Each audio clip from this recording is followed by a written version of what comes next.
Cet exercice s'intitule Quantum Interference Experiment with Large Molecules. C'est un extrait d'un article de l'American Association of Physics Teachers de 2002.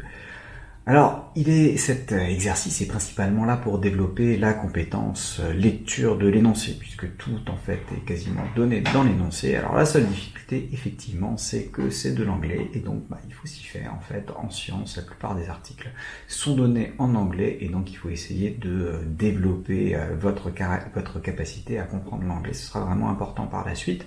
Et donc, là, c'est une occasion de regarder un petit peu ce qui se fait. Alors là, les mots importants, c'est wave pour onde, wavelength pour longueur d'onde, wave particle duality, c'est la dualité onde-particule, bref, toutes ces choses-là. Et oui, dans l'article, ils étudient plus particulièrement les fullérenes, les soccer ball shaped carbon cages.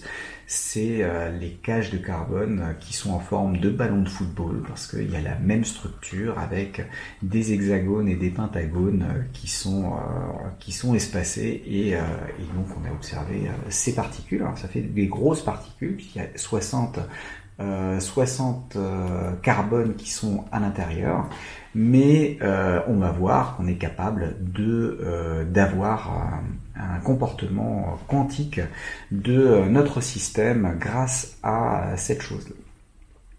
Alors, première question qu'on vous pose, quelle est la largeur angulaire du faisceau de molécules de fullerène à la sortie de la seconde fente de collimation de largeur 7 micromètres, c'est-à-dire juste avant le réseau de diffraction.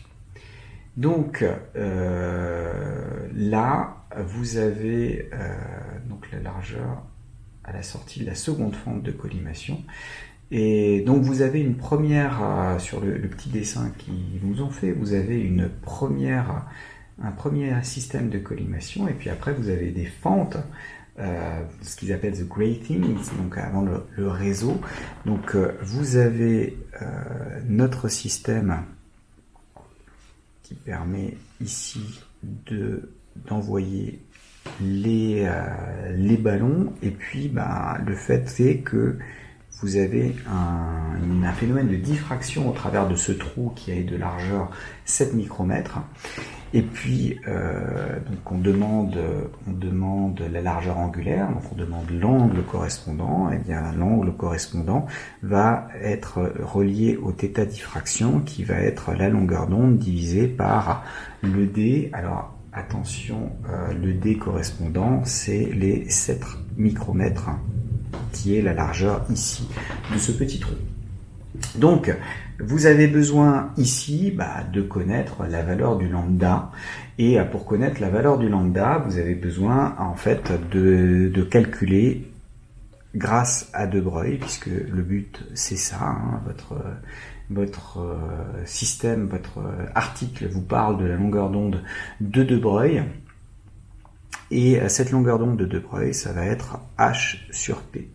Où h, c'est la constante de Planck, et p, ça va être simplement m fois v. Alors, on vous donne la vitesse qui est de 117 mètres par seconde. Donc, on a du 117 mètres par seconde. Et la masse, alors pour calculer la masse, il va falloir réfléchir un petit peu. La masse, vous avez du C60. Et vous n'avez que des atomes de carbone, c'est vraiment juste 60 atomes de carbone. Donc la masse, ça va être la masse molaire du C60 divisé par le nombre d'Avogadro, c'est-à-dire pour avoir puisque la masse molaire c'est pour une mole de ces fullerènes, mais là vous en voulez un seul.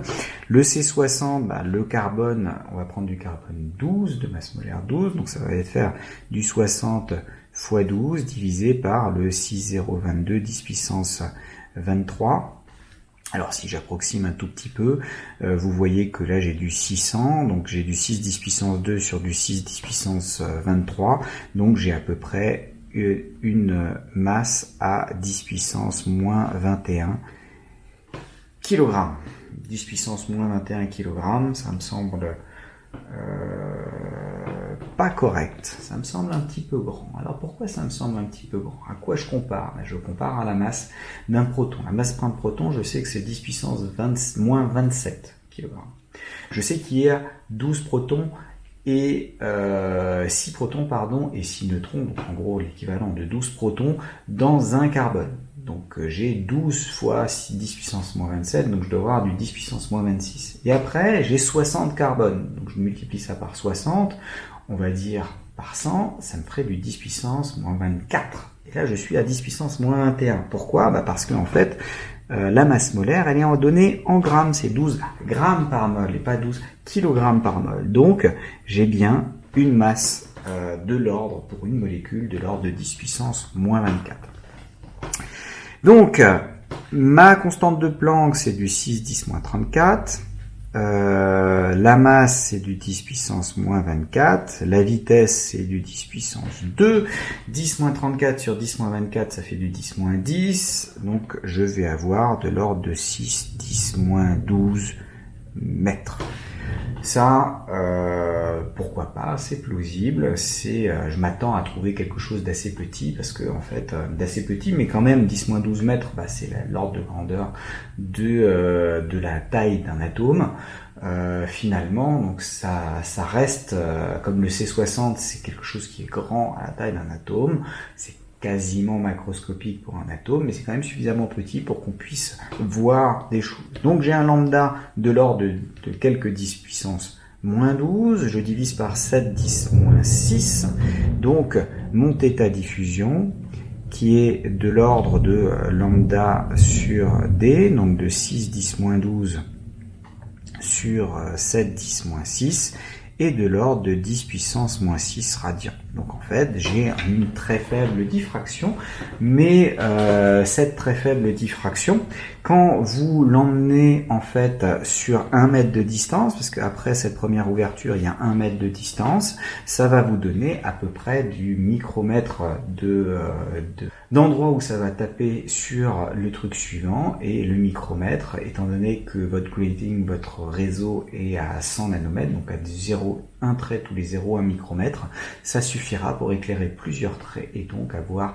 un phénomène de diffraction qu'on va pouvoir obtenir par la suite.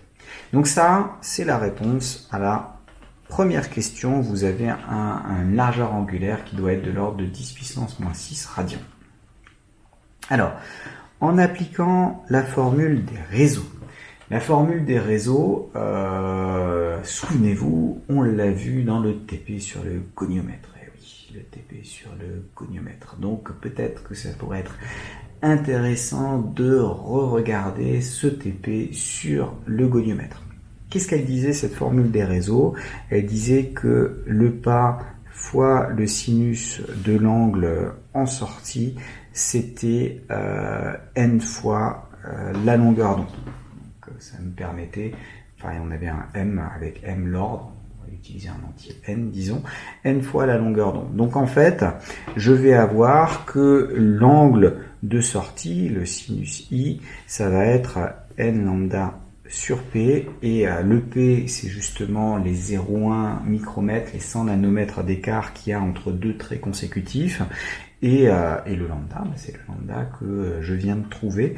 Et donc je peux trouver l'angle sur lequel je vais avoir des interférences maximales. Et quand vous regardez sur le petit dessin, vous avez un maximum en n égale 0, ça c'est normal, ça passe juste tout droit et puis il n'y a pas de souci. Et puis après, les maximums suivants sont en lambda sur p, en 2 lambda sur p, en 3 lambda sur p.